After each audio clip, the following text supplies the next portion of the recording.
Hello, welcome to the channel Wise Stories. Enjoy watching. Her husband took the house, the car, and even the gifts he had given her during their divorce. But when he came back a year later, begging for forgiveness, he froze upon seeing. Oh my God, why? Rufina Rivera rushed to the kitchen sink and spat out the coffee she had just sipped from her cup. Bella is tormenting me again, she thought with anger and despair. How do I stop this?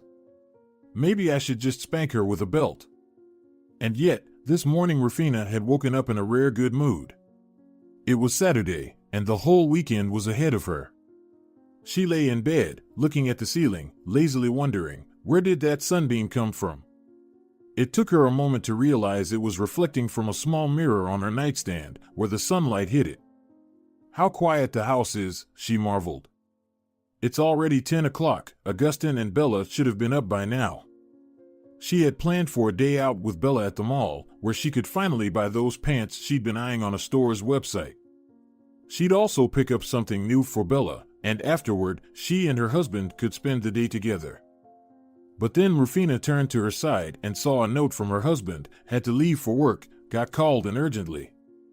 Of course, Augustine won't be back anytime soon, she thought, irritated. Why do they always pull him in on weekends? Why can't his boss go instead?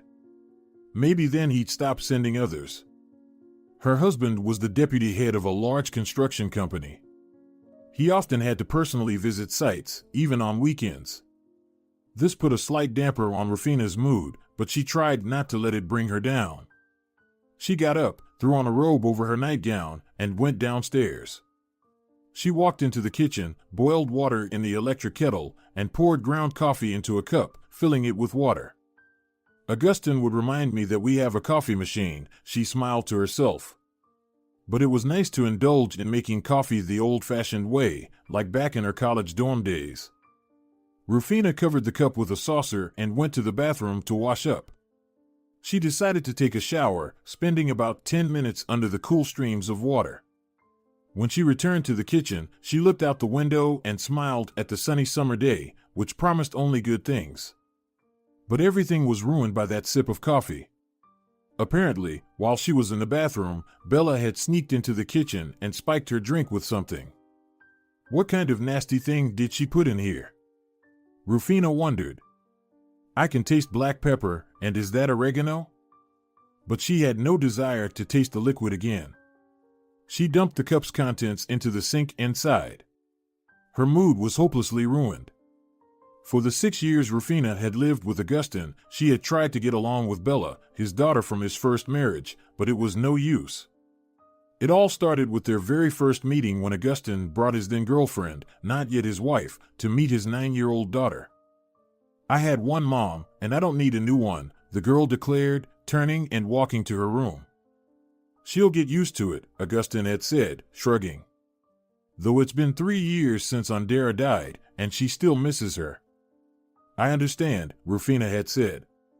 The child is attached to her mother, and to her, I'm just a stranger for now. She'll warm up eventually. But that never happened.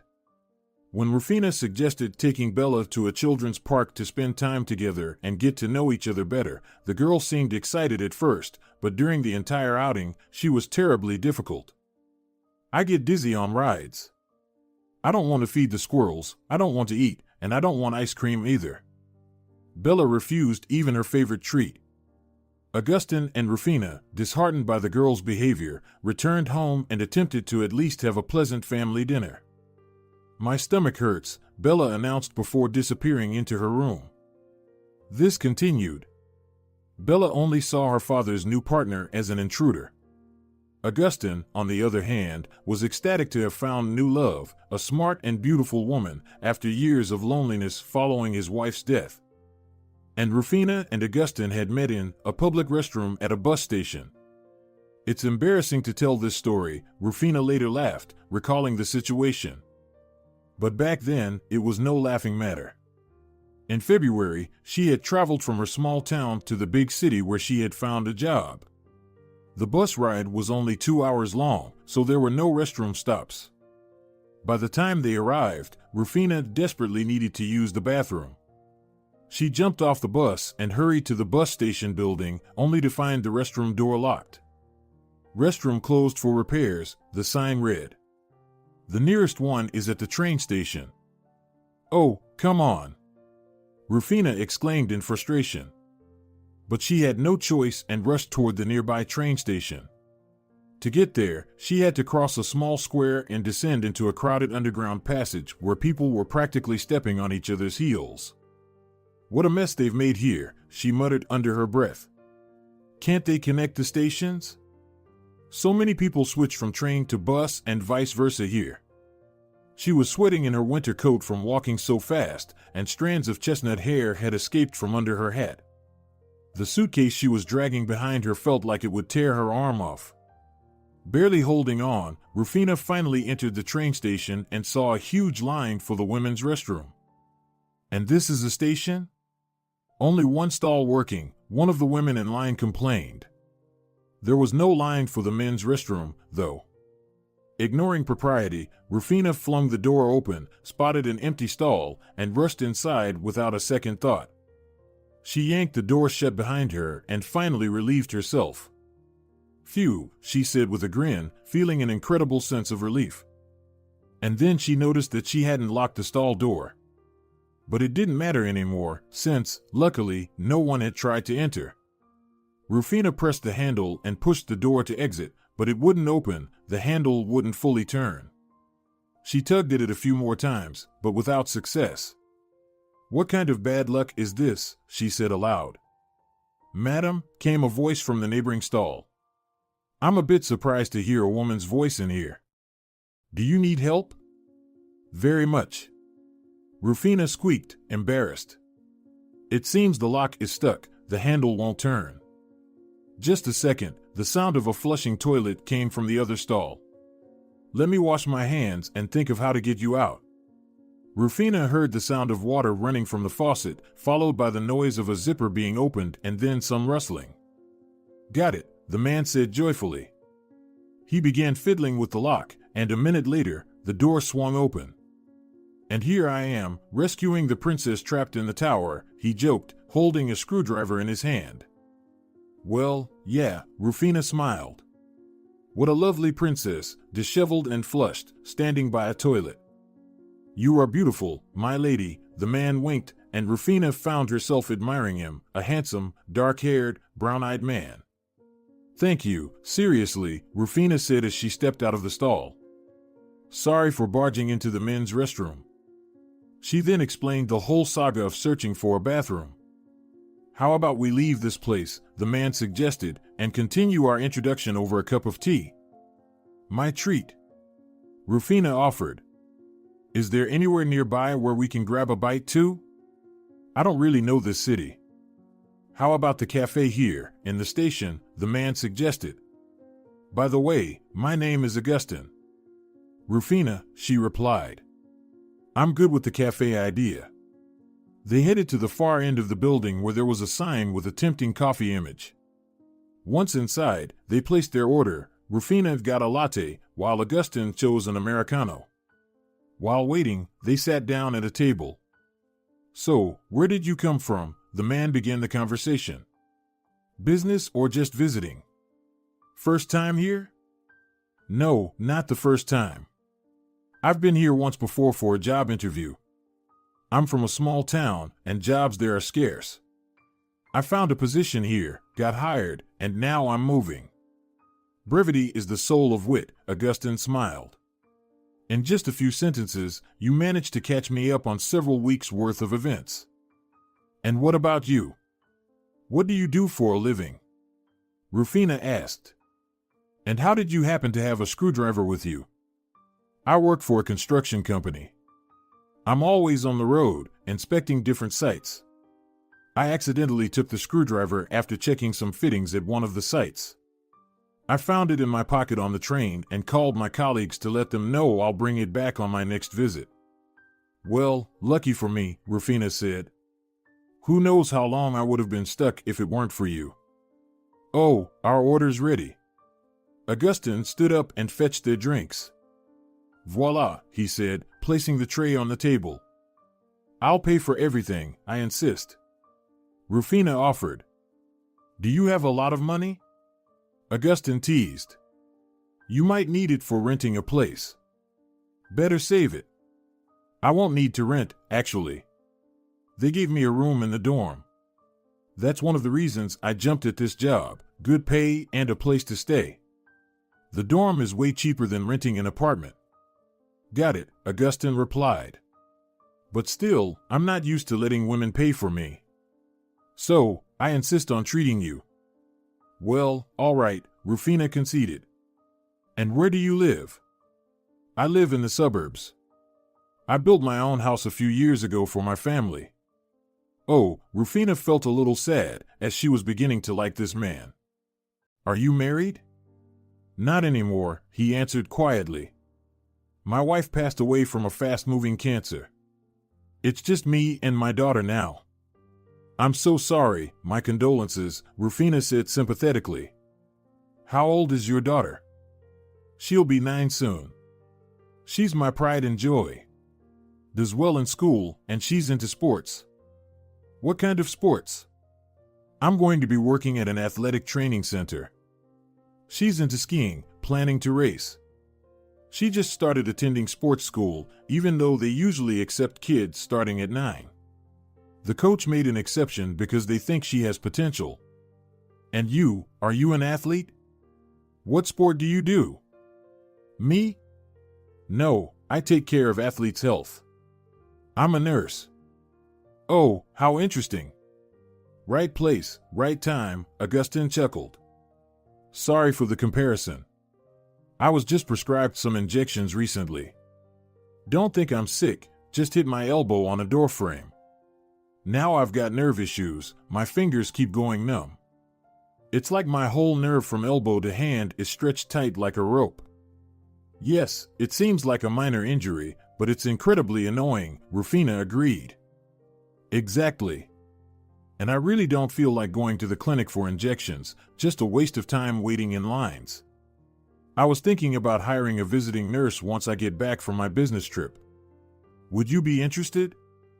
Oh, I'd be happy to have some extra work, Rufina replied. But how would I get to your place in the suburbs? Do minibuses go there? If it's convenient for you, I'd rather invite you to our office, it's downtown. I'm almost always at work, and my daughter is looked after by her governess and my former mother-in-law. I stay at the office late, so coming to my house at night might not be ideal for you. Deal, Rufina agreed. I'll check my schedule at the new job and get in touch with you to find a suitable time. And for that, we need to exchange phone numbers, Augustin smiled. Here, take mine down. That's how they started communicating. Over the 10 days Augustin needed for his prescribed injections, they grew closer. It was definitely helped by the daily sight of my bare behind, Augustin joked. Yeah, I appreciated your trust, Rufina teased back. They started dating on the rare weekends Augustin had free. However, his daughter, Bella, was not happy about Rufina's presence. Dad, can we go for a walk? I miss you so much. Why do you always leave the house to go see her? Bella would ask with a frown. You don't love me anymore? Of course, I love you, sweetheart. I just want to unwind a bit from work and spend time with someone I like, Augustin would say gently. You'll like her too, you'll see. But Bella wasn't having it and met Rufina's presence with hostility. Augustin and Rufina held out hope that Bella would come around, but she didn't. After the first meeting and their outing to the park, they tried going to the movies together, but again Bella just complained, making it clear she wasn't interested in anything they did. You know what? Why don't you move in with us? Augustin unexpectedly suggested to Rufina the next day. I think if we all live under the same roof, Bella will see that this is serious and warm up to you. I don't know if it's the right time, Rufina hesitated. Maybe we should wait? Wait for what? Until we're old? I want to live a full life now, not keep putting everything off for the future.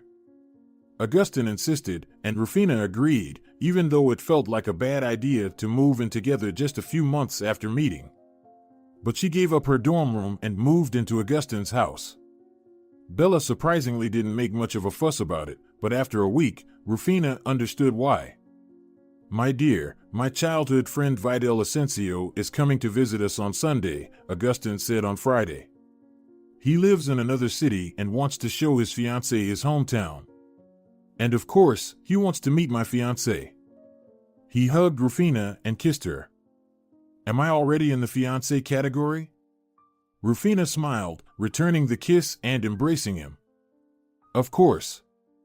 I'm an honest man. I always marry the ones I love," Augustine joked. "If that's a proposal, then I'm saying yes," Rufina said. "Just in case." "Understood," Augustine replied warmly. "We'll talk about it later?" On Sunday, Rufina woke up early, setting her alarm for 8 in the morning. It was going to be a busy day. The plan was to welcome the guests with breakfast, then take a walk around the city, show Vidal's fiancée the sights, and finish with dinner at a restaurant. Rufina was determined to make a good impression on Augustine's close friends. "Okay, first, I'll wash up quickly and have some coffee," she thought, glancing at Augustine, still asleep. "Then I'll start preparing breakfast, and closer to their arrival, I'll do my makeup and hair."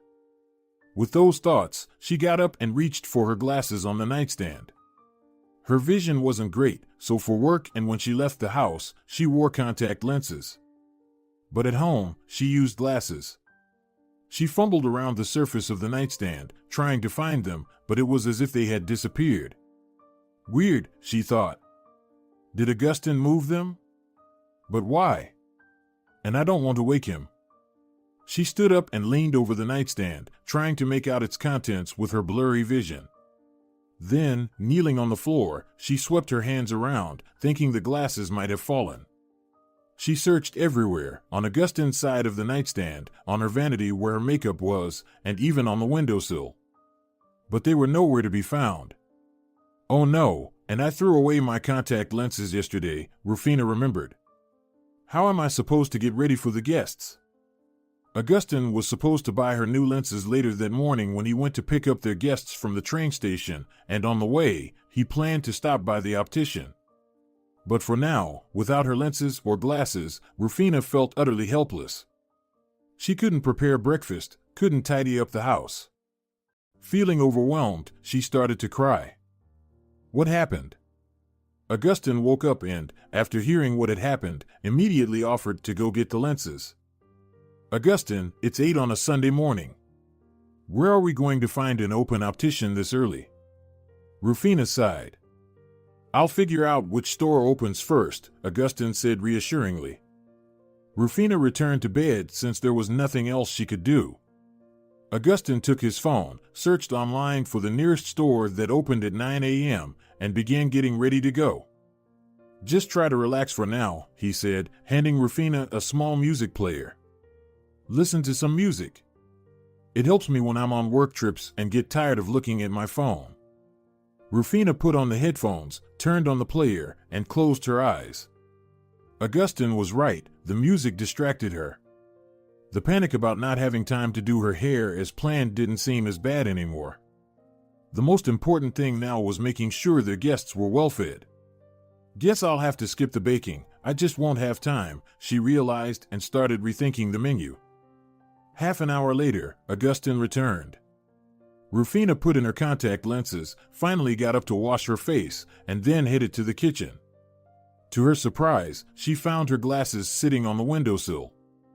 "Augustine, how did these end up here?" she asked in amazement as he followed her into the room. "Did you leave them there?" he laughed. "Looks like you ruined your own mood this morning for no reason." "I'm sure I didn't put them there. Why would I? And how would I have made it to the bedroom without them? Maybe you were just tired and took them off without thinking?" Augustine shrugged. But Rufina was certain she hadn't done that.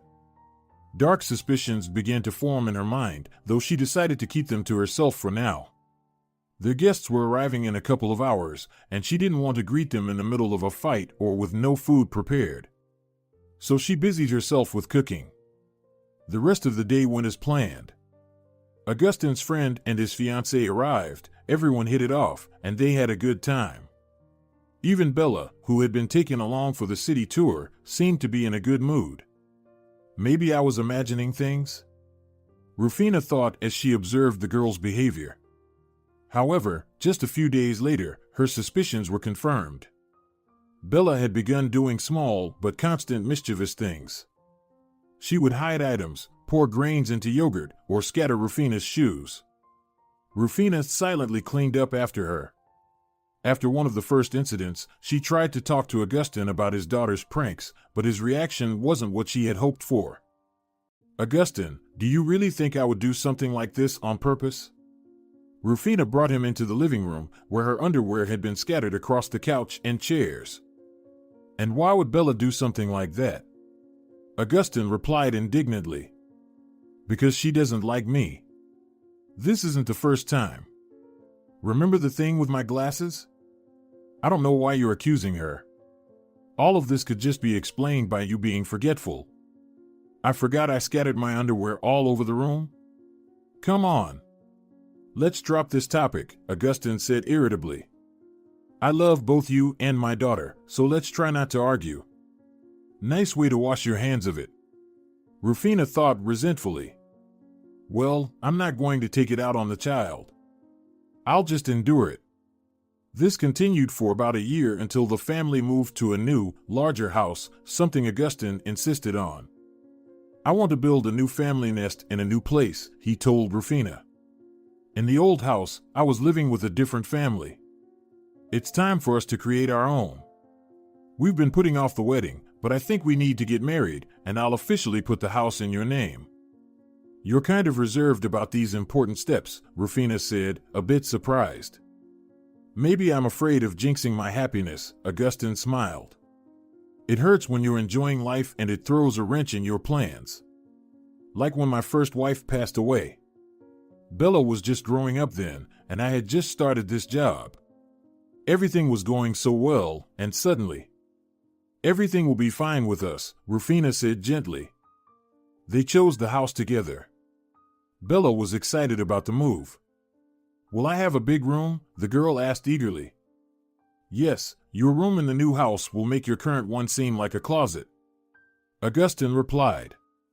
"Let's go with your taste." Rufina decided to take advantage of Bella's good mood. "Why don't you pick out our new home? Look at the rooms, the yard, everything." "Okay." Bella agreed happily, and Augustine took Rufina's hand, giving her a discreet, grateful squeeze. They found a house quickly, a 2-story building in a quiet neighborhood. It had a small yard in front and a large area behind where they could plant flower beds or grow vegetables. There were already trees, fruit trees like apple and pear, and ornamental ones like thuja and birch. The whole family instantly fell in love with the place, and the deal was made. A few weeks later, they moved in and immediately put their old home up for sale. "With the proceeds, we'll go on a honeymoon," Augustine said during their first dinner in the new house. "And we'll furnish everything to our taste. Also, I'll finally get you a car." "Thank you. I'm so happy right now," Rufina replied. "And I'm grateful that you've changed my life." "You've changed mine," Augustine said tenderly, looking at her. Bella, watching this scene, scrunched up her face but said nothing. Half a year later, the couple got married. The guest list was small: Augustine's father, his mother had passed away, Rufina's parents, and a few close friends. An unexpected guest was Augustine's ex-mother-in-law. He had maintained a good relationship with Gregoria Arias and even decided to invite her to his new wedding. "May God bless you with a long life together," she sincerely wished, raising her glass. Rufina looked at her gratefully, happy that this woman, who had lost her daughter, had found the strength to accept the new woman who cared for her granddaughter. At that time, she did not know what the former mother-in-law's love for the child, the only close relative she had left, would eventually lead to. "I'm not wearing that." Bella threw a summer dress at Rufina. "They'll laugh at me at college." Years passed, and Bella turned 15, with the teenage years asserting themselves strongly. By this time, she had won many skiing competitions, achieved a sports ranking, and was enrolled in an Olympic reserve college. As the new school year approached, Rufina suggested updating Bella's wardrobe. On the very day Rufina planned to take her shopping, Bella spoiled her stepmother's coffee in the morning. "I'm an athlete, not some fashionista," the girl said irritably, darting from one store to another. "But you're still a girl, you should look the part," Rufina replied calmly. "You can't always be in sportswear." "But I'm doing sports." "But you won't be skiing all the time. You need something for lectures too." "I'll see what others are wearing, and then I'll decide. But thanks for your concern." Bella ended the conversation. Rufina sighed and followed the rebellious girl into a sportswear store to buy a new training suit. Understanding Bella was impossible. Sometimes she seemed to have a good attitude towards her stepmother, and other times Rufina found that Bella continued to sabotage her secretly. This usually happened after some kind of argument. "I wonder what she'll come up with tomorrow," Rufina thought with a hint of curiosity as she waited for the girl to come out of the fitting room. "Will she add something to my coffee again, mess up Windows on my laptop, or do something even worse?" But surprisingly, there were no repercussions. Despite their disagreements in the store, the girl did not retaliate against her stepmother. Rufina hoped that the smoldering conflict would dissipate on its own once Bella started college and moved into the dormitory. But Augustin insisted that his daughter stay at home. "I know what goes on in those dorms," he said. "I don't want you spending your time socializing instead of studying." At that moment, Bella and Rufina were finally united by something, identical expressions of disappointment. Both hoped that they would see each other less often. "Well, I'll just have to wait for her to get married," Rufina thought with bitter irony. The routine continued. Everything went as usual. Augustin frequently traveled on business trips, Rufina worked as a nurse, and Bella spent late hours at college. The steady rhythm of life was disrupted by a phone call in December. A disaster had occurred. "We can't locate your husband," the college called Rufina during the day. "Your daughter has suffered a serious injury, she's in the emergency room." Rufina couldn't recall how she had managed to leave work and call a taxi. Despite everything, she loved the girl, even if that love was not reciprocated. She rushed into the emergency room and learned that Bella had a comminuted fracture of the tibia with displacement and was being prepared for urgent surgery. "Do I need parental consent?" Rufina asked the young doctor attending to Bella. "Her father is in another city right now, and I haven't adopted her. Can I give permission?"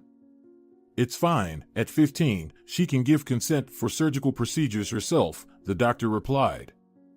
"Good. So, it's bad," Rufina spoke hesitantly. "What are the prospects?" "I'm not the attending physician, I just examined her and directed her to surgery," the man said. "Talk to the specialist afterward. I can only say that this type of fracture is complicated in itself and the rehabilitation will be very long." "But she won't be disabled?" "She's an athlete." "Let's hope not," the doctor shrugged. "Understand, everything will be clear after the surgery. It depends on how well the specialists manage to set the bone. I can't really reassure or scare you right now." "Okay, sorry," Rufina replied. "Wait here while the surgery is going on. The doctors will come out and tell you everything as soon as they can." Rufina went to wait in the clinic's lobby. She tried to reach Augustin, but he wasn't answering his phone. Maybe he's in a meeting? Rufina wondered. Although, it's been a few hours and no one can reach him. How will he cope with this? I probably don't understand these parental feelings, after all. I don't have children. Her thoughts drifted to the unhappy story of their attempts to have a child. Augustin and Rufina had considered this a couple of years ago, when their life together had stabilized. They were in their early 30s, and the chances of having a baby were quite good, yet Rufina had not become pregnant. They had undergone numerous tests, all showing that the couple was in perfect health. There are cases like this, the reproductive specialist explained. It's possible that stress is affecting the body and preventing pregnancy in a stressful situation. Rufina could only recall the stressful factor of her relationship with her stepdaughter. Otherwise, her life with Augustin was calm and steady, without any upheavals. It seemed that, by some cruel irony of fate, she couldn't have a child because of the presence of another child constantly testing her nerves. Her thoughts were interrupted by a phone call. It was Augustin. "Oh my God," he said in horror upon learning what had happened. "I'm on my way. I'll be there tomorrow. Please take care of everything." Bella was successfully operated on. The doctor came out to Rufina and said he was pleased with the results. Bella was recovering from anesthesia, and Rufina was informed that she could visit her the next day. Rufina went home. "It's so eerily quiet here," she thought as she entered the house. She went to the bedroom and, exhausted from the stress, collapsed onto the bed and fell asleep. Everything seemed to go well after that. Bella was discharged with the warning that she would be in a cast for at least 2 months. The girl was very upset as she missed classes and was generally very limited in her movements. She spent her time at home reading and watching movies. "She's really down," Augustin said, looking at his daughter. "Well, what do you expect?" Rufina replied. "She's very anxious because she can't do her favorite sport. It's tough for her at that age to endure so much. The main thing is that everything heals properly," Augustin sighed. "I'm sure she'll catch up with her classmates." But Bella's luck ran out. As the time approached to remove the cast and start the long rehabilitation process, it was discovered that the bones had not healed correctly. Moreover, symptoms of osteoporosis had appeared. "The bone has become less dense and strong," the doctor explained to Augustin and Rufina. "This could lead to new fractures even from minor stress." "What should we do?" Augustin asked, his voice trembling. "Treatment. First, another surgery, and as soon as possible. After that, special medications to stimulate bone formation, which will be prescribed by an endocrinologist." "All right, who would you recommend?" asked the anxious father. "I would suggest treatment abroad. I can give you contacts for a good clinic. But, as you can imagine, it will be expensive." "We'll find the money," Augustin replied calmly. They drove home, feeling dejected, with Rufina at the wheel. Augustin and Bella sat in the back seat. The girl was leaning against her father, quietly crying, understanding that she wouldn't be able to return to skiing or her usual lifestyle anytime soon. "Will I have to leave college?" Bella finally spoke up. "Let's not rush things," Augustin said reassuringly, holding his daughter close. "Take a leave of absence for a year." Rufina stayed silent the entire drive there and back. She felt sympathy for Bella, but she had her own very important news that she wasn't ready to share with the family yet. What a joy, but oh, how untimely. Rufina thought in the bathroom that morning, seeing the long-awaited 2 lines on the pregnancy test. "No, the good news can wait. I need to focus on Bella first," she decided, putting the test back in its packaging and hiding it in her bathrobe pocket. Now, as she was heading home, she tried hard to hide her joy at finally becoming a mother. No matter how much she tried to focus on her stepdaughter's health, Rufina couldn't shake thoughts about the future baby. A boy or a girl, she wondered. How will they get along with Bella? Will she be jealous? What if she starts causing trouble like she did with me? Rufina started to worry, and at that moment, she caught Bella's tense gaze in the rearview mirror. Rufina flinched. Bella was glaring at her with undisguised malice. Rufina looked away and gripped the steering wheel tightly, feeling very scared. A foreboding sense of something very bad loomed. "I found a suitable clinic for Bella," Augustin said a few days later. "Now I need to gather the money. The amount is astronomical, over $500,000, and that's just for the surgery. Plus, there's rehabilitation." "Why such a high cost?" Rufina exclaimed in shock. "The cost includes not only the surgery but also pre-surgery tests and consultations with an orthopedic traumatologist, post-surgery examinations. 3 days in the hospital, 6 days in a hotel, and transportation. They'll pick her up from the airport, take her to the hospital, and then to the hotel. I see, Rufina sighed. At least, when Bella comes home, I can take care of her myself. I'm a nurse. We can save a bit on that. What? You're reluctant to spend money on me? Bella suddenly said rudely. Is there money to spend on? What are you talking about? Rufina was taken aback. I just wanted to know where the money is going. It turns out everything is included except for food. So, we need to budget for that too. You're right, Augustine said. I plan to borrow the entire amount from my company's director and repay it through my salary. I'll go and discuss it with him. I've already arranged a meeting. The boss agreed to provide such a huge advance, and a few days later Augustine received the money. I've never seen so much money, Rufina said when they spread the bills on their bed to count them precisely. Yes, it's a lot. It should cover everything, both the surgery and the rehabilitation. But Roque Gallardo said he'd provide more if needed. After all, children are precious. How to find the right moment to tell him I'm pregnant? Rufina thought after hearing his words. Maybe I should wait until Bella's surgery is over and then cheer him up with the good news. They counted the money, collected it, put it in the nightstand in the bedroom, and went to bed. The next morning, they went to work, leaving Bella to pack her things for the hospital. Her grandmother, Augustine's ex-mother-in-law, arrived to help. Rufina was absent-minded all day. She barely got through her shift, exhausted, and drove home. The following day, she felt worse. She was dizzy and nauseous. Could it be morning sickness? She wondered. It seems a bit early. But maybe it's my age affecting me.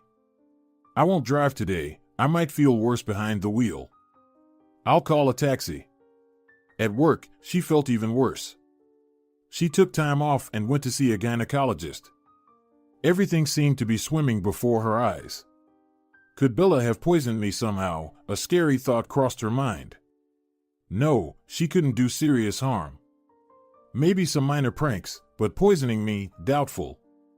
The doctor advised her to drink plenty of water, increase her intake of dairy products and cereals, and prescribed a dietary supplement with magnesium and vitamin B6. Rufina went home, dreaming only of getting to bed as soon as possible. She felt weak and drowsy. But at home, she was greeted by a nightmare.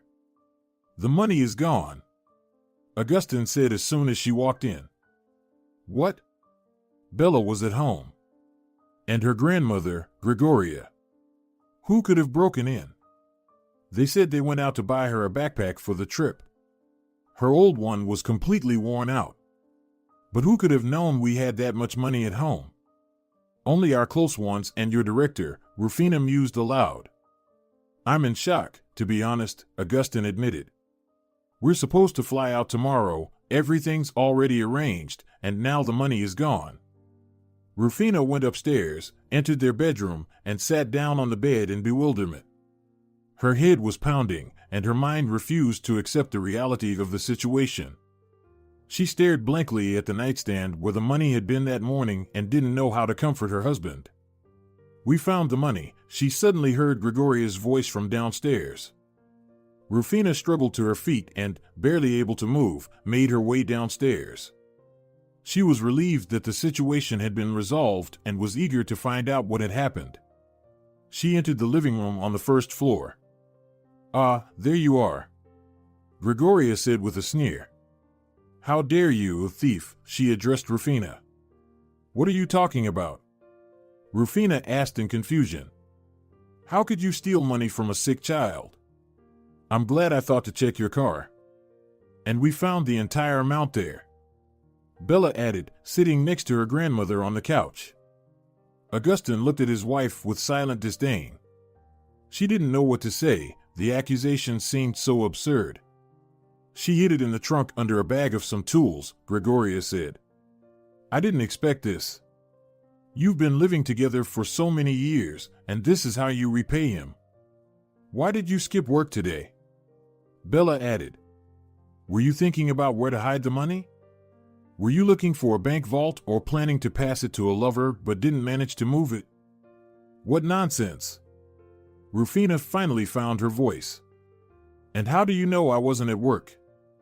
I called you to check if you had a spare backpack, Bella replied. I went to the doctor, Rufina said. I could have answered on my cell phone. Why call the work phone? I don't understand what you're making up about the money. I had no such plans. Oh, so there was another plan. Gregoria interrupted. Maybe you planted it on me? Rufina suddenly thought of it and turned to Bella. A clever setup. Planting money in my car is not the same as putting pepper in coffee. You're a monster, not a person, she burst out. We've lived together all these years, and you ruined my life. Enough. Augustin roared. Shut up. He turned on his wife. How dare you yell at my child, especially when she's sick? And how dare she accuse your wife of something unclear? Rufina retorted. You have some double standards. Yes, go to hell. Augustin suddenly shouted. You can't touch my daughter, you barren fool. Are you jealous of her? Did you want to ruin her life? To sabotage the urgent surgery? Are you out of your mind? I would never, Rufina began, but no one was listening to her. Get out. Augustin yelled. I don't want to see you. I'll file for divorce as soon as I get back. And damn me if I leave you any of the assets. 2 months later, Rufina was sitting in her dorm room, counting how much money she had left until her next paycheck. The amount wasn't comforting. She needed to constantly buy vitamins and supplements. Her pregnancy was proving more challenging than expected. And I have no savings, she thought. And nothing to sell. Augustin took everything from me.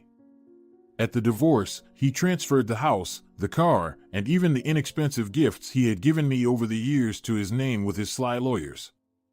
Her parents were the only ones who knew about her pregnancy. She hadn't managed to tell Augustin in time, and after their fallout, she didn't want to. She was too hurt by how her ex-husband had treated her. Maybe you should tell him after all, urged Rufina's mother, Marquia Barrero. I don't want to, Rufina shook her head. I don't want my child to have a father who would throw his partner out onto the streets after 6 years of marriage without any real explanation. You're just like your paternal grandmother. She also separated from her husband because of his infidelity. She went to her little house in the remote village and refused to let him in when he came to apologize. She lived as a recluse and resented the whole world. I remember that story, Mom. I only visited her a couple of times as a child, and later she refused to see anyone.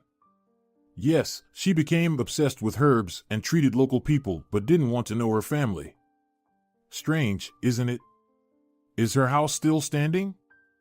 Still standing, but no one goes there.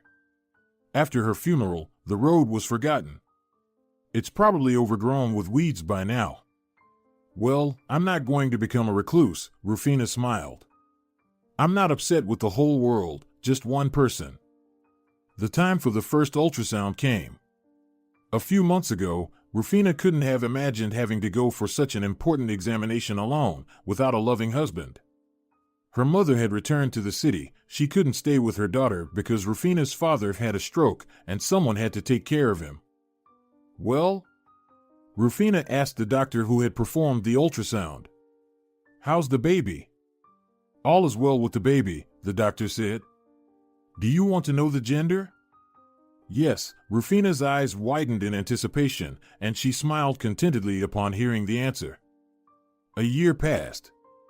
Throughout this time, Augustin had been focused on his daughter's rehabilitation. The surgery was successful, but the cast was worn for a long time, and rehabilitating the leg took a very long time. Despite all efforts, Bella still limped, and her attitude worsened. Why has fate treated me like this? Bella complained to her father with irritation. I wanted to dedicate my life to sports, and what's the result? What should I do now? Live, dear, and recover. Dad, how much time has passed? Do you really believe that I'll miraculously heal and start skiing again? Listen, you might not be an athlete, but you could be a coach. There are various training programs, including those for people with disabilities. Is that how you see me? As disabled? Bella shouted, tears of anger welling up in her eyes. No, that's not what I meant. Augustin tried to calm his daughter, but she didn't listen and went to her room. Such conversations were becoming more frequent and were draining the man. I've always been on her side, he thought bitterly. I stayed single for so many years to spare her feelings. I kicked out the treacherous Rufina when I found out she wasn't trustworthy. Now I live alone. Why doesn't she appreciate that? The young man found himself completely dependent on his daughter's whims. He reluctantly came home from work, where he was met with Bella's scowling face, her constant dissatisfaction, and her complaints. He began spending even more time on business trips, and during one of them, he met a pleasant woman named Louisa. She worked as a waitress in a restaurant where he and his partners went for dinner. Where do you keep going every evening? His daughter suspected a month later. I'm meeting with friends. I can't spend all my time babysitting you, Augustin snapped. In reality, he didn't want to tell his daughter about his personal life, given her attitude toward Rufina. He invited Louisa to move to his city, rented her an apartment as his income allowed, and visited her several times a week. She agreed to be his secret lover. Yeah, I don't care, she told a friend in a phone conversation. I'm living like a queen, no work, just batting my eyes and showing some leg, and he's ready to do anything for me, she laughed. You're lucky, her friend sighed enviously. I'd love to find someone who'd take care of me like that. Maybe it will lead to marriage, Louisa continued boasting. I'm dropping hints and working on him, but he's afraid to introduce me to his daughter. From what he said, she's very spoiled and moody. Well, good luck to you, her friend wished her. At least invite me to the wedding. I'm sure you'll get what you want. But Louisa's plans were doomed to fail, and she was the only one to blame. Bored with being alone in her apartment all day, she took up a lover, 20-year-old Pedro from the neighboring building, who constantly eyed the alluring woman as she went shopping in provocative short dresses and high heels. One day, she beckoned him with her finger into the building, and he obediently followed her.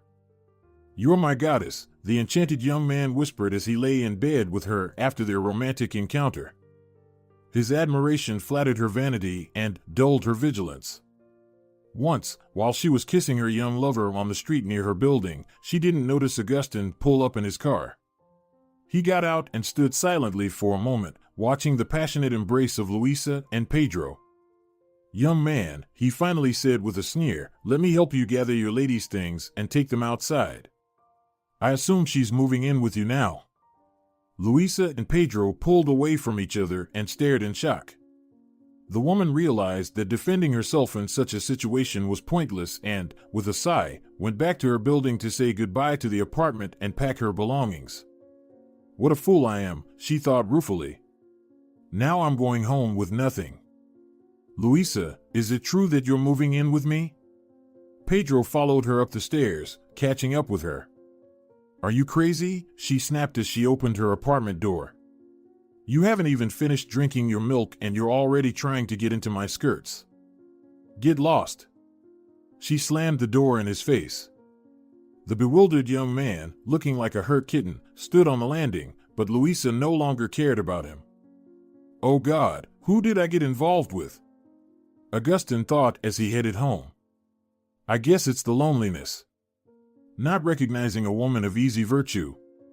He felt deeply sorry for himself and had the urge to cry, but he managed to hold it back with sheer willpower.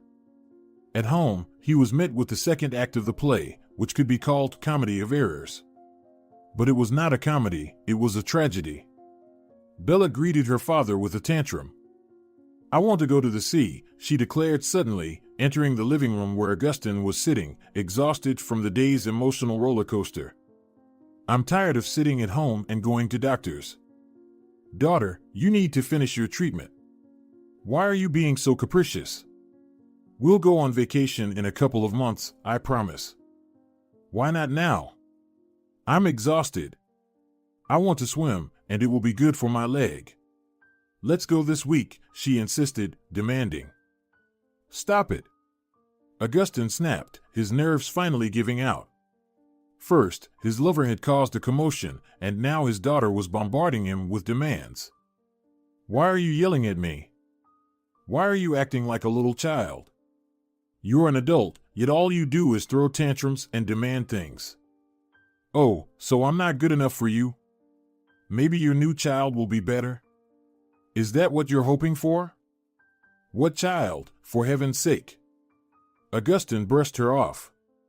"I'm not planning on having any children. If you somehow heard about Louisa, don't worry, I've broken up with her." "Louisa? Who's that?" "I'm talking about Rufina. Did she have an abortion or something?"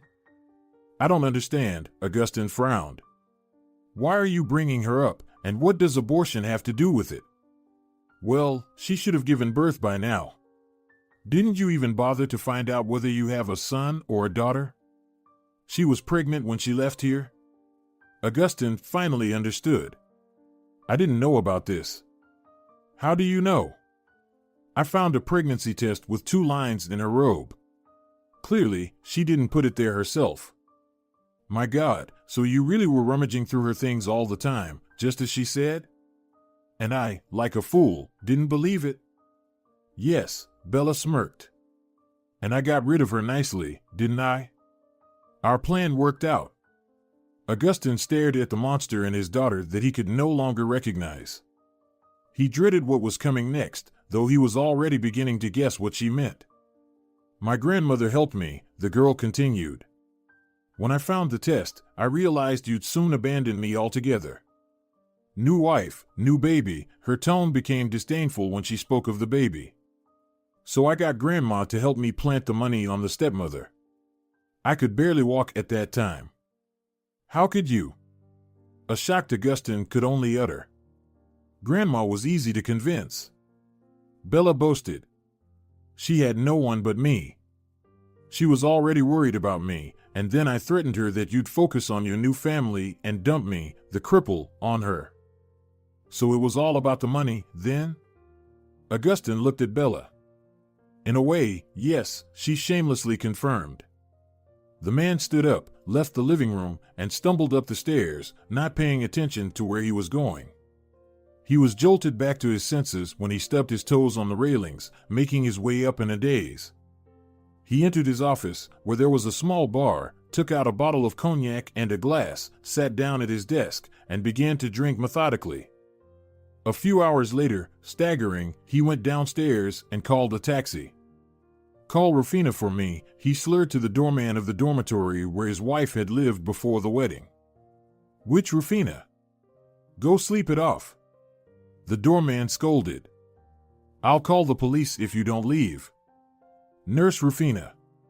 She was supposed to move here a year ago." "I know perfectly well who you mean. She moved out before giving birth and bought a house, as far as I know." "A house?" Augustine was surprised. "Where did she get the money?"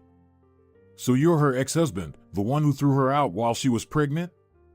"She earned the money for the house." Quite an interesting story she had. In her 6th month of pregnancy, Rufina was completely despondent. She went to work and returned to her dormitory in utter misery. She didn't know where to find the money to support her baby. Her parents couldn't help. Her father needed expensive medication and physiotherapy. She didn't even consider going back to her hometown and adding more expenses for her mother to bear. "I can't go on like this," she thought one day, lying in her room on her uncomfortable narrow bed, which was giving her back pain. "I need to distract myself. Where can I go without spending too much money?" And then, a conversation with her mother about the reclusive grandmother popped into Rufina's mind. Rufina brightened up. She could go to that abandoned little house, take a walk away from the noisy city, and breathe in the forest air. Within minutes, she was ready to leave. The house was only 30 kilometers from the city. The nearest village could be reached by train, and then she would need to walk a couple of kilometers through the forest. How overgrown everything is. Rufina marveled when she arrived. There used to be medicinal herbs and a vegetable garden here. She entered the house through the slightly ajar door. Inside, there was old, dust-covered furniture. Rufina found a grimy stool, placed a bag she had brought with her on it, and sat down to rest. She felt a strange mood. It's nice to return to childhood a little, she thought. And how sad it is that I'm as lonely as my grandmother was. Her gaze then fell upon a fat ledger lying on the table nearby. She reached out, took it, and brushed off the dust. Recipes was written on the book in a chemical pencil. I didn't know Grandma was into cooking, Rufina wondered, opening the book, and there were recipes for medicinal ointments and other remedies made by her grandmother, the herbalist. There were a good 100 of them, or even more. Flipping through the book, Rufina noticed a section titled Back Pain. Interesting to try, she thought. My back hurts more and more each month, and thinking about what it will be like in the later stages is frightening. I'll take this tome with me. At home, she prepared an ointment, buying the herbs listed in the recipe and petroleum jelly as a base from the pharmacy. She tried applying it to herself and, oh, miracle! Within 2 days, her back pain was gone. Interested, Rufina decided to try other recipes. Let's try a hair mask. My hair has become so dull and brittle from stress and pregnancy, she thought. And this face mask, too, as my skin is peeling terribly. The results surprised not only her, but also her colleagues. Within a month, her skin became tender and soft, and her hair became smooth and shiny. Women at work bombarded her with questions about the miraculous product she was using. Rufina made them jars of her ointments, but didn't reveal the recipe. News spread quickly, and soon, half the city was in line for her healing concoctions. I need to hire some help, Rufina decided, and offered a job to the person closest to her geographically, the same doorman who was now telling Augustine this story. I mostly just sit here anyway, the elderly woman told Augustine. At night, I had nothing to do, so I worked part-time for your wife. Then she started selling the ointments through social media, and the business took off so well that she moved, opened a small workshop, and hired regular helpers. Augustine stood still, stunned by the fate of his wife. The deceitful schemer he had thought she was until now turned out to be a capable businesswoman, starting her own enterprise without anyone's help. And the baby? Did she give birth? Augustine asked quietly. Yes, I can give you the address so you can talk to her yourself, the woman said, showing some sympathy. Even though you stressed her out, it was clear she still loved you very much back then. Augustine took the address and thanked the woman sincerely. Though he wanted to rush to Rufina, he held himself back and decided to go home first to get some sleep, sober up, and clean himself up. The next morning, he jumped out of bed, took a shower, shaved, had several cups of coffee, and drove to his ex-wife's house. The closer he got, the more nervous he became. What will she say to me?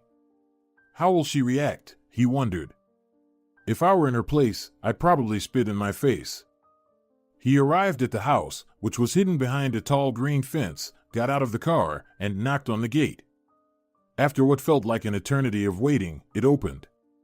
Rufina stood there with the baby in her arms. Augustine stood in silence, unable to find the right words. Well, come in already, Rufina said simply, stepping aside to let him in. I just found out everything. About the pregnancy, I mean, Augustine said, waiting for her to close the gate. She looked at him carefully and nodded toward the open door of the house. Come in, we'll have coffee, she said, and went inside. I didn't feel like updating you after everything that happened, Rufina said calmly as she walked to the kitchen. Sit down, I'll put the kettle on. Oh, how's Bella? She suddenly asked. Is she recovering? Not really, sometimes she's better, sometimes worse. Her mood and behavior are just terrible because of it. I'm not surprised, Rufina smiled, rocking the baby who had started to whimper at the sound of the kettle starting to whistle on the stove. She wasn't an angel even in good times. But despite everything, I treated her well and cared about her health. And this is what I got in return. She confessed everything, Augustine said, that she and Gregoria set you up. And what was the point of that? Rufina sighed. Where did such jealousy towards me and the baby come from? And this is him? You said the baby? It's a boy? Yes, a boy. Rufina's face softened into a tender smile as she looked at her son. He'll be 4 months old soon. What's his name? Augustin extended his hands, and Rufina carefully handed him the baby. Lucas. Lucas Rivera. It sounds nice, doesn't it? It sounds very nice. Tears welled up in Augustin's eyes. My dear, can you ever forgive me? I wasn't myself because of our daughter's illness. I took it out on you, believed everything. You know, with the arrival of the baby, I began to understand you better, Rufina replied. I don't know how I would have coped if Lucas had been ill, how I would have behaved. So, can you forgive me? Augustin repeated, the question most important to him at that moment. We'll see, Rufina answered. 6 months later, they celebrated Lucas's first birthday. There weren't many guests, only the closest ones. Rufina's parents came, her father was feeling better and managed to make the trip. Augustin's father and Bella with her grandmother also attended. I can't help but admire your kindness, Augustin whispered to Rufina, seizing a moment when they were alone in the kitchen preparing to bring out the desserts for the celebration. You've forgiven Bella and my mother-in-law. I think they've realized what they did and are genuinely remorseful. What's the point of holding a grudge for the rest of my life? Besides, Lucas is very lucky to have a sister like Bella. Yes, she dotes on him. Who would have thought? Augustin smiled. She fusses over him like he's the most precious thing. She's even forgotten about sports and wants to become a teacher now. May God grant us all our wishes, Rufina said. All my wishes have already come true, Augustin replied. I have a real, strong family. All my loved ones are by my side every day. They embraced and looked through the open kitchen door into the living room, where their dear ones were gathered around one table. People who had made mistakes and passionately wanted to make amends. Those who had been embittered by despair but found the strength to overcome themselves and rejoice in the changes. Those battling illnesses but inspiring others with their kindness. And, of course, those who knew how to forgive their loved ones, because family is the most important and precious thing in our lives. If you're enjoying it as well, leave a like and subscribe to the